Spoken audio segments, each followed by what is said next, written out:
Olá aos amigos que acompanham a Connect TV. Estamos ao vivo, mais um plantão, trazendo as informações do Brasil e do mundo. Hoje, uma entrevista exclusiva, uma entrevista impactante. Já estamos conectados, estamos ao vivo com o ex-deputado Roberto Jefferson, presidente nacional do PTB, que deu declarações impactantes no último domingo, afirmando que há, neste momento no país, um golpe contra o presidente Bolsonaro, contra as instituições democráticas, partindo de um conjunto de diversos segmentos da política, do judiciário. Nós já estamos com o Roberto Jefferson. Antes de mais nada, muito obrigado por nos atender, por confiar no nosso trabalho. Seja sempre muito bem-vindo na Connect TV. Obrigado, muito obrigado, Ildes. Bom dia e bom trabalho para nós. Eu gostaria de iniciar esse nosso papo já fazendo a pergunta diretamente. Rodrigo Maia planeja um golpe contra o presidente Bolsonaro, na sua opinião? Planeja, juntamente com outras forças, ele não está só. Ele planeja com o presidente do Senado, Alcolumbre, com o ex-presidente Fernando Henrique Cardoso, com o Dória, governador de São Paulo, com o Witzel, governador do Rio de Janeiro. Os principais partidos da articulação desse golpe ao presidente são os partidos que temem o espaço ideológico ocupado pelo presidente, que é o centro e o centro-direita. E o que está acontecendo? E o Rodrigo Maia está se cercando da esquerda para dar densidade ao golpe que ele começou a construir no Congresso Nacional. Eles estão elaborando um golpe de impeachment, sustentado ontem, para mim foi o start, foi a entrevista do ex-presidente Fernando Henrique ao Estadão, ao Estado de São Paulo, dizendo que o presidente Bolsonaro não tem mais condições de governar o país porque não manda na pauta do Congresso Nacional e que esse é um dos motivos para se impedir o governo do presidente Bolsonaro.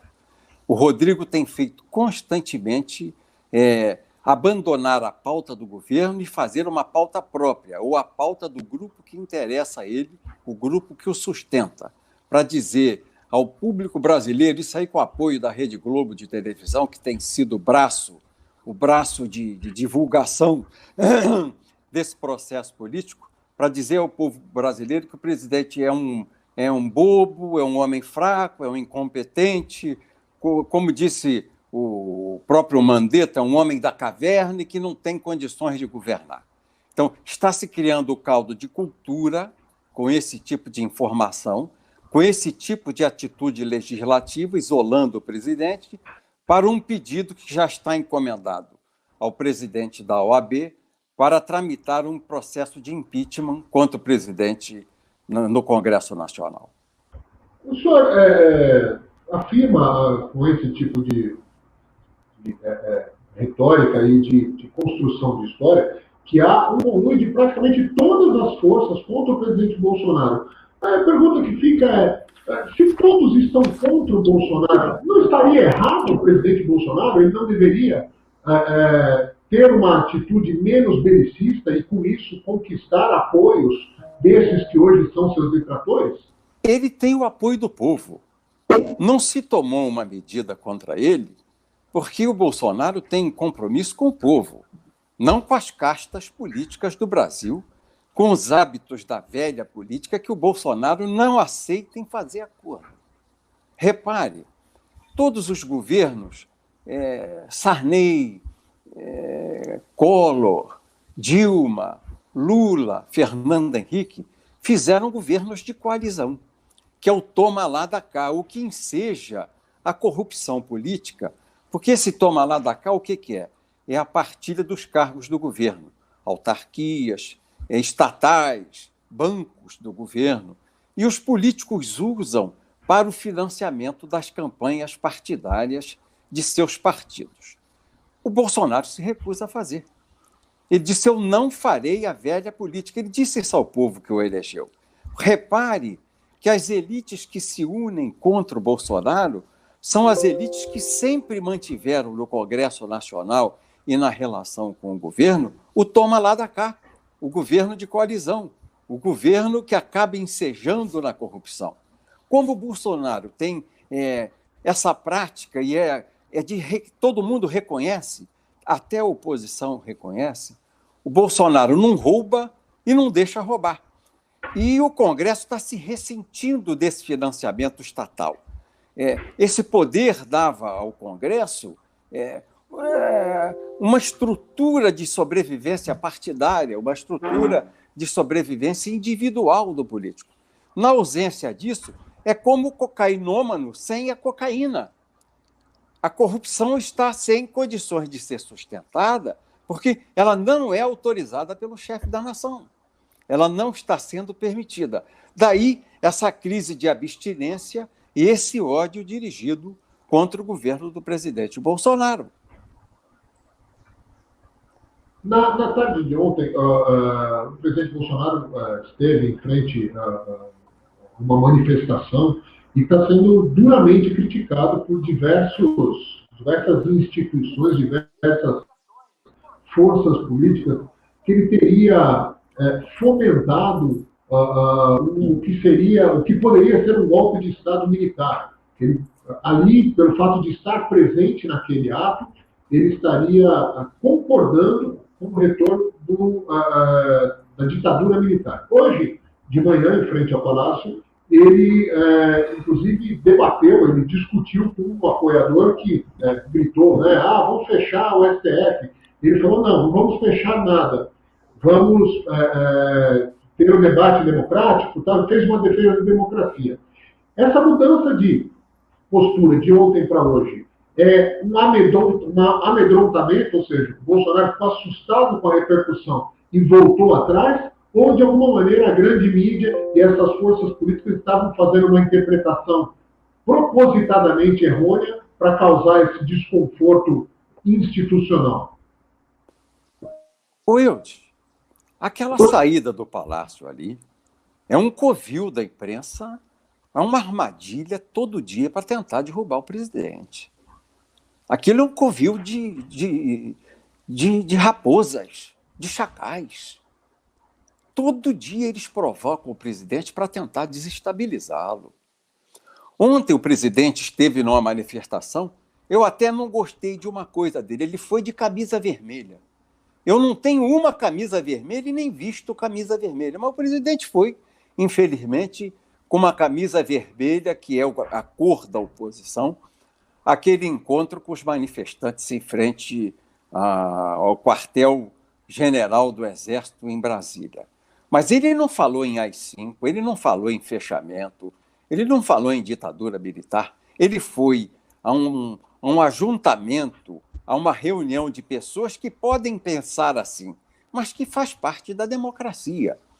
Essas instituições às quais você se refere, OAB, Supremo, Fernando Henrique Cardoso, Câmara dos Deputados, Senado, elas estão tentando um golpe contra o presidente da República e, claramente, ontem, o Fernando Henrique, quando faz o prefácio do golpe parlamentar, ele diz que o governo do Brasil hoje é um governo que é feito em comum acordo. Olha que absurdo isso, Eudes, olha que grave. É um governo compartilhado, é a expressão do Fernando Henrique. É o Estadão de São Paulo, ontem, na página 6. O governo brasileiro hoje é compartilhado entre os ministros do Supremo, o presidente da Câmara e o presidente do Senado. Eudes, que conversa é essa? Isso é usurpação de poder. Desde quando o ministro togado do Supremo tem que se meter a governar? Eles têm lá processos há 20, 30 anos aguardando decisão, não decidem e vão querer dar um pitaco no governo do presidente eleito por 60 milhões de brasileiros. Que conversa é essa do Fernando Henrique? E mais, o Fernando Henrique disse ontem que nós vivemos um parlamentarismo branco, que culturalmente o brasileiro é contra o parlamentarismo. Palavras dele que eu estou repetindo ipsis verbis. O brasileiro é contra o parlamentarismo, mas nós estamos vivendo um parlamentarismo branco porque a agenda política é montada pelos presidentes do Senado, da Câmara, com a ajuda do Supremo Tribunal Federal. E isso aí o que é? Isso é golpe. O presidente está sendo golpeado todo dia na mídia com a tentativa de demolição de seu nome, de sua reputação, de sua conduta. E está sendo vítima de uma conspiração que o Fernando Henrique confessa como maestro dessa banda. Essa banda, o Fernando Henrique é o maestro, o Rodrigo Maia ele faz assim uma espécie de trombone e o Dória é a flauta doce. E eles vão acusar o presidente de conspirar pelo AI-5, a favor do AI-5, sem o presidente ter feito como fez o Fernando Henrique, sem dar uma palavra nessa linha de golpe. Que conversa é essa, rapaz? Eles querem inverter o tempo todo a situação contra o presidente. E essas coisas a nação brasileira está assistindo. O senhor acha que essa união, e a gente tem visto essa união da esquerda com o que antigamente era considerado direito, o PSDB era um partido de direito e hoje se apresenta como centro-esquerda, essa união dos partidos, do STF, da grande mídia, em sua grande maioria, que bombardeia o presidente Bolsonaro diariamente, vai conseguir, o presidente vai conseguir ter forças com o apoio do povo para se manter no cargo, posto que se desenha realmente um pedido de impeachment para muito breve? A força dele vem do povo. Esse bando de chacais não desafiou o lobo porque sabe que vai perder. O povo está do lado do presidente Bolsonaro. E o lobo não teme o chacal. Nós precisamos de um homem de coragem que enfrente essa felonia, essa traição, esse golpe baixo que nós assistimos na República Brasileira contra um governo democraticamente eleito e constitucionalmente empossado. O que nós estamos assistindo é uma grande covardia, é uma grande violência ao Estado de legalidade. E o povo, eu não tenho dúvida disso, irá para a rua com toda a força para defender o Estado de legalidade. O Rodrigo Maia, presidente da Câmara, com um poder de persuasão muito grande e com um apoio da mídia que há muito não se vê. Né? Há muitos anos não se vê um presidente de Câmara tão elogiado pela grande mídia, tão tido como um estatista, como um poder moderador, como um conciliador. A que se deve isso? Por que o Rodrigo Maia conseguiu conquistar a mídia, a grande mídia, pelo menos de uma maneira tão forte, quase plena, nesses últimos meses? A mídia formal, ela vive do dinheiro do que o Estado repassa através de milionárias contas de publicidade das empresas estatais e das suas autarquias, dos seus bancos. O governo da Dilma repassava em torno de 2 bilhões de reais por ano aos veículos de comunicação. E o Bolsonaro cortou isso. O que está havendo é uma crise grave de falta de dinheiro que a mídia formal vem enfrentando e está indignada com isso. Ela se uniu pelo prejuízo do seu departamento comercial. Esse editorial que está sendo escrito na mídia formal contra o governo do presidente Bolsonaro não é na redação política, é no departamento do comercial. Bateu no bolso. E quando bate no bolso, a revolta ela é escandalosa, ela é rumorosa, como a que estamos vendo agora. O Bolsonaro bateu no bolso da imprensa.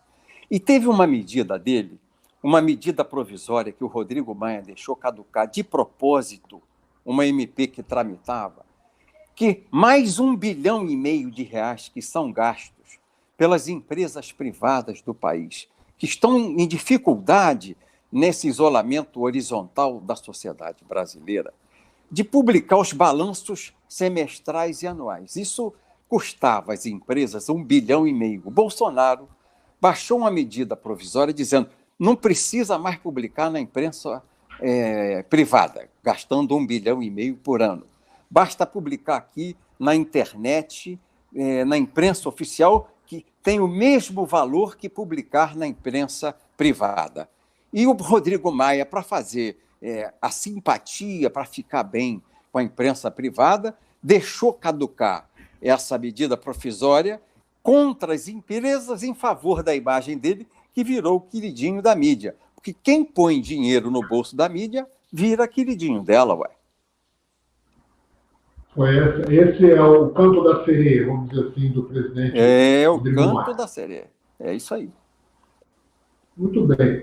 A respeito deste pacote de ajuda aos municípios e aos estados, o senhor tem uma opinião muito forte a respeito disso, que foi uma espécie de território minado que eles tentaram criar para o governo e para a governabilidade dos próximos anos. Queria que o senhor falasse a respeito disso. Primeiro, o impacto orçamentário. Como é que você, da Câmara e do Senado, pode liberar recursos sem combinar isso com o Ministério do Planejamento e com o Ministério da Fazenda? Quer dizer, fazer papel de bonzinho, todo mundo quer fazer. E quer fazer no ano eleitoral. O dinheiro que foi liberado, é um dinheiro de custeio, ele pode ser usado para pagar folha de pagamento, pagar despesas do Estado, fornecedores do Estado e dos municípios. É um dinheiro que não tem contrapartida de estados e municípios. Ninguém põe um centavo nesse bolão de dinheiro do ISS ou do ICMS. Esse dinheiro sai apenas do Tesouro Nacional. E quando ele vai ser liberado? Lá para maio, junho? Esse dinheiro não é para o Covid, não é para o combate à doença, é para financiar pelo Caixa 2, por essas compras superfaturadas que nós já estamos vendo agora. E o Rio de Janeiro, o governador Witzel, já vem sendo denunciado e investigado pelo Ministério Público por compras superfaturadas no momento que a licitação não é obrigatória, porque com o estado de calamidade pública, o que acontece? Em primeiro lugar, acaba com a licitação. Então, virou uma esperteza. Se colocou um dinheiro bilionário de fundo eleitoral nas contas de prefeitos e governadores para usar na eleição e não em favor da saúde do povo do Brasil. É uma coisa gravíssima o que aconteceu. Você vai ver depois uma nova CPI que vai chamar o Covidão, o Coronavizão, vai chamar um negócio desse, porque é um escândalo tão grave, a manipulação do recurso público é tão escandalosa que o Brasil vai ver escandalizado mais uma traição às suas expectativas de viver num país sem corrupção, sem esperteza. Eu queria que o senhor falasse um pouco a respeito da postura dos ministros do STF, que tem cada vez mais tido participação eloquente na mídia, com opiniões, inclusive, muitas vezes políticas, e com destaque maior para o ministro Gilmar Mendes, que não se cansa de atacar a presidência da República, inclusive com palavras fortes, como genocida, algumas coisas que, a princípio, não se espera e não são prerrogativas naturais de quem, porventura, teria que julgar fatos futuros. Como é que o senhor encara esse momento tão politizado do STF? De uma maneira com muita perplexidade. Eu realmente confesso a você que estou perplexo. A perplexidade tomou conta de mim. Não é só a palavra do Gilmar Mendes que tem influído no governo, não são as palavras, são os atos. Você repare, o ministro Marco Aurélio acolheu um mandado de segurança que depois o Supremo apoiou por quase unanimidade, dizendo que o governo brasileiro tem que obedecer à Organização Mundial de Saúde, que a gente sabe que é o vale-a-coto da China, que é o braço chinês, aquela Organização Mundial de Saúde. O presidente é um homem da Etiópia, do Partido Comunista e ligado aos chineses. Então, o que ele diz lá na Organização Mundial de Saúde é lei para o Brasil. O ministro Marco Aurélio disse que o presidente tem que acatar como lei, desrespeitando a soberania nacional. Hoje, quem rege a política do Brasil de saúde é a Organização Mundial de Saúde contra as características e as individualidades do Brasil e suas regiões. Em seguida, vem o ministro Lewandowski e naquele acordo que o governo propôs na medida provisória das rescisões ficarem mais baratas num acordo direto entre empregador e trabalhador, o Lewandowski enfiou ali, ao arrepio da medida provisória do governo, os sindicatos para cobrar R$ 400 por cada homologação de rescisão de contrato de trabalho, sem ter esperado a medida ter transitado no Congresso e virado lei, e a lei facultasse essa prerrogativa, porque a lei não dá essa prerrogativa. E agora, pior, vem o Supremo e, de novo, por maioria, amarra as mãos do presidente. Isso não é palavra, não, isso é gesto real. O Bolsonaro não pode falar nada sobre o isolamento. A política de isolamento horizontal ou vertical, quem faz é o prefeito e o governador. O Bolsonaro só põe o direito, só põe o dinheiro, mas ele não tem o direito de falar. Quer dizer, o Supremo está governando contra o presidente da República, impedindo que ele exerça as suas funções. Isso é na prática, não é na palavra. Falando ainda... Você me entendeu, Eudes? Falando dessa... Sim.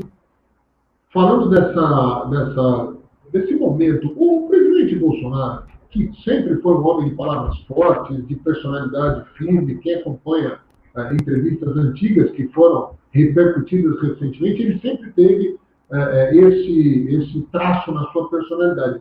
Mas como presidente da República, não se esperava, ou não deveria se esperar, e aí a gente não está falando de enfrentamento político, mas que ele fosse mais ameno nas palavras e um pouco mais ponderado nas atitudes, como, por exemplo, quando ele fala do combate ao coronavírus, ele vem falando frontalmente contra o que o mundo inteiro praticamente repete como mantra. Por mais que ele acredite em um outro caminho, isso não deveria ser feito de uma maneira mais suave, justamente para não causar essa instabilidade, que é um bombardeio permanente. Inclusive, hoje, alguns dos seus apoiadores já ficam, vamos dizer, não colocam perna dividida, principalmente nas redes sociais, que sempre foi um campo muito importante de atuação da fala do presidente Bolsonaro, mas muita gente não põe perna dividida por saber que a maior parte da sociedade está com medo do coronavírus e, a princípio, prefere ficar em isolamento, prefere respeitar o que a Organização Mundial da Saúde apregou nesse momento. O presidente Bolsonaro quer um meio termo. Essa calamidade pública tem 50% dos municípios do Brasil que não tem sequer um caso de Covid. Ela não é uma epidemia que tomou conta do país inteiro. Você tem esse problema em algumas capitais. No Paraná, Curitiba, por exemplo, o prefeito de Curitiba manteve tudo funcionando, o comércio, e tem 2 óbitos por coronavírus em Curitiba. Tem pedido ao povo que vá à rua, não faça aglomeração, que use máscaras, que os que têm comorbidade, diabetes, pressão alta, são fumantes ou são usuários de droga, não vão à rua, os maiores de 60 anos, mas que a população mais jovem, abaixo de 50 anos, possa ir à rua protegida, trabalhar, produzir, sem o risco de contaminação da doença. E tem dado resultado. Hong Kong, nós temos visto que é uma cidade densamente populada, a densidade populacional é muito superior à cidade de São Paulo, em Hong Kong, e o povo não tem o vírus, que é ali do lado da China, que Hong Kong é a China democrática, é a ilha, ela não tem a contaminação do lado que vem da China, ela não tem essa contaminação mortal, porque o povo é disciplinado, usa máscara, vai trabalhar, proteger os que têm comorbidade. É isso que o presidente está dizendo. Eu, Roberto Jefferson, eu já tive 4 cânceres. Operei de barriga aberta, era um câncer de origem no pâncreas. Fiz quimioterapia, fiz radioterapia. Eu tenho comorbidade. Eu não posso ir à rua. Você tem ido, Roberto Jefferson? Tenho, mas eu vou de máscara. Se eu vou fazer alguma compra, eu ponho luva. Eu procuro me proteger. E é isso que tem que ser feito. O Brasil não pode parar. Os empregos formais já perderam 2 milhões de trabalhadores. O CAGED já está divulgando os seus dados daqui a pouco. Tem 35 milhões de trabalhadores de mão de obra formal, carteira assinada. Os invisíveis chegam a 40 milhões de trabalhadores. Já 5 milhões e meio de invisíveis, os informais, que estão em desespero. 82% do povo brasileiro, então, já está colocado na mídia hoje, por informações dos órgãos de crédito das pessoas, não pagaram suas contas no mês passado. Se você mantiver a economia fechada até maio, junho, julho, vai falir o país. E a fome vai ser pior do que a doença. Você vai abater as pessoas no seu ânimo e na sua qualidade de vida. A doença vai graçar mesmo, porque um povo com fome é um povo vulnerável. E é isso que está acontecendo. Tem que ter bom senso e nós encontrarmos uma saída que permita uma política equilibrada, que faça com que quem não tem risco e não tem comorbidade possa sair e trabalhar. Quem tem comorbidade, como eu, fica em casa no isolamento. E é isso que o presidente tem dito. O senhor conhece muito dos bastidores políticos da Câmara, principalmente da Câmara Federal. O senhor teve uma passagem de longa duração dentro da Câmara Federal. É presidente nacional de um dos grandes partidos, né, dos maiores partidos brasileiros. E aí, voltando a essa cronologia de um possível golpe. Então, começou com um desgaste sistemático através da imprensa, e hoje Rodrigo Maia praticamente coloca em prática esse plano. Quais são os próximos passos dessa possível cronologia de um golpe contra o presidente Bolsonaro?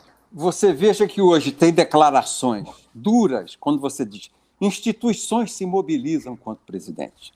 Quais foram as instituições? OAB, através do seu presidente, a Câmara dos Deputados, através do seu presidente, o Senado, através do seu presidente, e o Fernando Henrique Cardoso, que se manifesta como presidente de honra do PSDB, a instituição partidária do PSDB.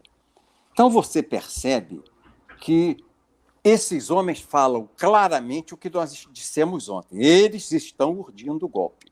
Eles estão tentando encurralar o presidente, tomar dele a capacidade de se defender e roubar dele a condição de governar. O golpe está sendo construído e a mídia vem espancando o presidente todo dia. Você abre os jornais, você tem a impressão que o Bolsonaro é um homem da caverna, como o Mandetta, que não era leal a ele, chamava o presidente de homem da caverna.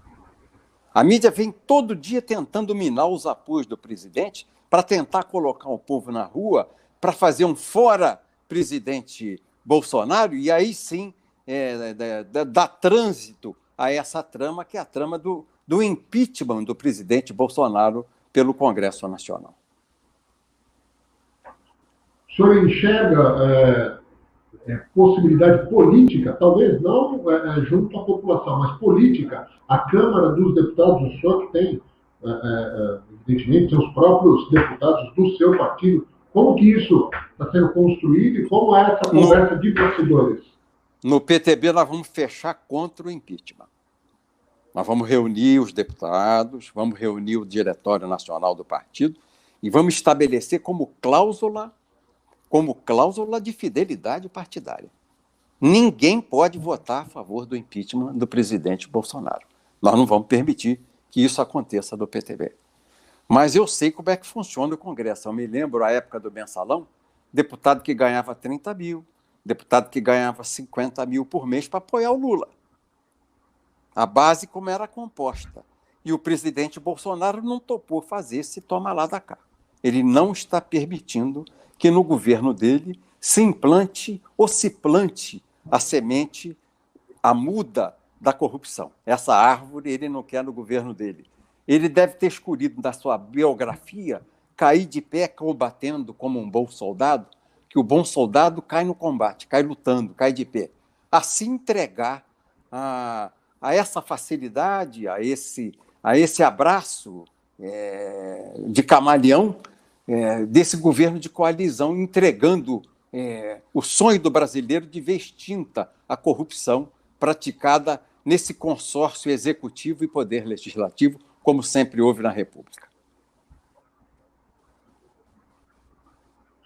O senhor tem falado bastante, principalmente do projeto inspirado aí pelo presidente Rodrigo Maia, fala muito em Fernando Henrique Cardoso, e muitas vezes o senhor poupa ou fala de forma mais amena da esquerda. E a participação da esquerda, do PT e do próprio presidente Lula, que tem dado declarações, tem falado a respeito do que seria um movimento antidemocrático que o presidente Bolsonaro permanentemente faz. Como é que o senhor vê a participação da esquerda e do PT nesse projeto de golpe contra o presidente Bolsonaro? A esquerda está ampliando a voz através dos seus blogs, através da sua mídia social, através do seu espaço político.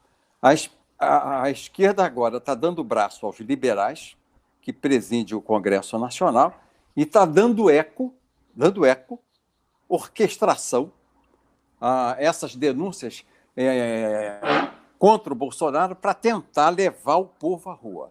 E há um acordo que está sendo construído, um acordo que passa pelo Rodrigo Maia receber o pedido de impeachment, julgar numa comissão especial e suspender, com a aprovação dela, o presidente naquele prazo de 6 meses, e na contrapartida, a esquerda dá a ele a possibilidade de votar a emenda do ex-deputado Benedito Lira, que é a PEC 101 de 2003, que permite que, durante uma mesma legislatura, o presidente do Senado e da Câmara possa ser reeleito. Então, o que está acontecendo? O Rodrigo entrega a cabeça do Bolsonaro ao impeachment e recebe como contrapartida a reeleição. A reeleição é o prêmio pela cabeça do Bolsonaro. As denúncias que o senhor tem feito, né, nos últimos dias, principalmente ontem na primeira entrevista, e hoje eu imagino que seja uma das primeiras entrevistas que o senhor esteja dando, são muito graves, tem uma sequência de lógica por trás disso. Queria saber qual a expectativa do senhor de ser ouvido, ser procurado pela grande mídia, Jornal Nacional, Folha de São Paulo, para que ouça e dê repercussão. Afinal, são fatos graves. Qual a sua expectativa? A grande mídia irá dar espaço e voz ao tipo de discurso que é contrário ao que eles têm apregoado? A grande mídia já está me procurando, mas eu vou falar pela rede social. A minha assessoria de imprensa já me ligou hoje, tem 2 jornais querendo me entrevistar. E eu não quero falar. Eu falo na rede social. Eu não vou contribuir com os inimigos do governo. Eu não vou dar voz a quem tem usado as suas páginas, a sua voz, para derrubar um governo democrático.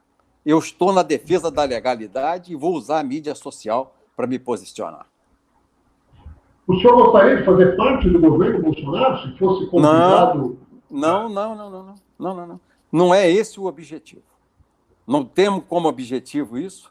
Não combinei nada com o governo Bolsonaro, nem com nenhum líder ou ministro do governo Bolsonaro. Faço isso como cidadão brasileiro, como livre pensador e como um velho e antigo político que sou. Então, eu estou fazendo isso com a minha experiência, sem compromisso com o governo. Não pedi e não quero. Fica um compromisso do senhor de não aceitar cargo no governo Bolsonaro, até para que não haja nenhum tipo de impressão que isso fez parte do tomar lá da cá. Senão vão querer. A primeira coisa, vai lá, tá vendo o que ele queria? Estou fora, amigo. Estou fora disso. Eu perco densidade na minha luta e eu quero ficar forte para lutar com toda a energia. Eu quero finalizar aqui, deixando o espaço para suas considerações finais, mas desde já agradecendo mais uma vez, gentilmente nos atendendo, e esperamos que quando passar esse período que nós temos que respeitar nesse momento de quarentena, o senhor estando de volta a São Paulo, venha mais uma vez nos visitar aqui na Connect TV, no Diário da Região, para que possamos mais uma vez, poder bater um papo e com essa firmeza, com essa clareza, com essa franqueza, e muitas vezes de forma polêmica, acho que é um posicionamento tradicional já do senhor, que a gente possa contribuir para a democracia. As suas considerações finais, fique à vontade. Oi, eu quero te agradecer. Eu não sou polêmico, eu só não fujo da verdade. Eu não sou chacal, eu não ajo na neblina. O chacal é um animal que caça na neblina. Quando baixa a neblina na savana, é o momento que o chacal age. Eu sou lobo. Eu luto o tempo todo de peito aberto. E sou estrategista. Eu cerco o objetivo. Eu cerco o meu objetivo com estratégia para conseguir a vitória do que eu entendo ser a minha identidade ideológica com a identidade ideológica do presidente Bolsonaro. Ele crê em Deus, ele crê na família, ele crê na justiça, ele crê na liberdade. Ele encarna hoje todo sentimento que nutre a minha convicção, e eu quero dizer a você, as minhas convicções mais profundas da cultura cristã que eu tenho e da cultura democrática que recebi de meus antepassados. Por essa luta que eu entendo que é uma luta sagrada, eu vou até o fim. Ela não é uma luta comprometida com o interesse de toma lá, da cá. É uma luta em torno de ideais que creio. A família é o esteio do Estado, não é o Estado tutor da família. As famílias reunidas constroem o Estado, não é o Estado que faz a aparição das famílias.